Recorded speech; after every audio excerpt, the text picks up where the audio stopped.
महाभारत है वो महाभारत है रही है हमारे को बहन भी है जेकर के ऑनलाइन पढ़ाई करे खातिर 1 महीना से मोबाइल ले बानी अब बिना मोबाइल के हमार काम चलत नहीं है चलत नहीं उन्हें बहनिया से मोबाइल मांग लेता नहीं हमरे कुछ जरूरी काम है रुखी प्रणाम भैया खुश रह चल मोबाइल दे ना हम ना दे ये तो तोर पढ़ाई रहे परीक्षा खत्म हो गई पास हो गई तो तोर मोबाइल के कौन कर दे ना जल्दी भैया कुछ ही दिन और रहेगा मेरा मोबाइल अरे तो मोबाइल रखे क्या कर रहे हैं पढ़ाई खत्म हुई तो क्या कर रहे हो तोरा हम नए फेसबुक खोले बनी है हाँ हम मैसेंजर खोले बनी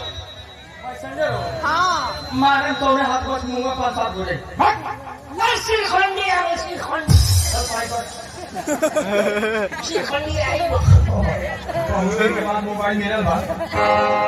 होय दे होय नया नंबर कौन सा का अब वो हमारा मोबाइल में हैं अभी तो पता लगा वही के पड़ी हमारे भाई मोबाइल चलाओ में बड़ा स्पोर्ट था ओकरा के बोलाए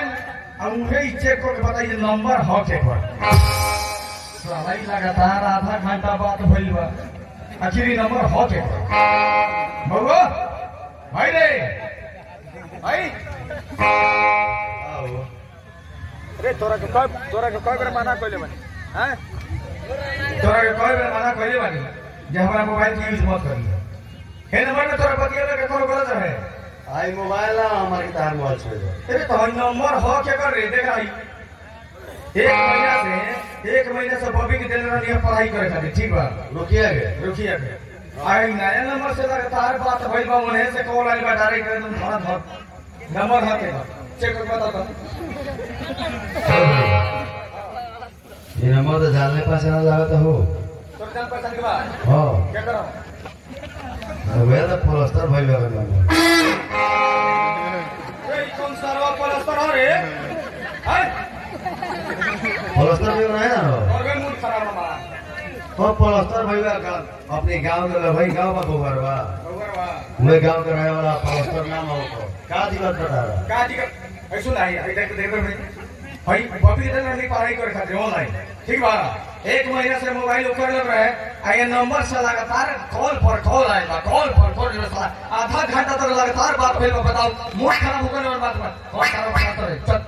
रुकिए से बदली लो रुकिया से बची लेगा रे प्लास्टरवा सरवा जो काम करो तू इमे रहो हम साले का पूरा में कोस के ले आओ ए सुन ये तो थोड़ी हुई भाई मोबाइल वापस ले लो ना चले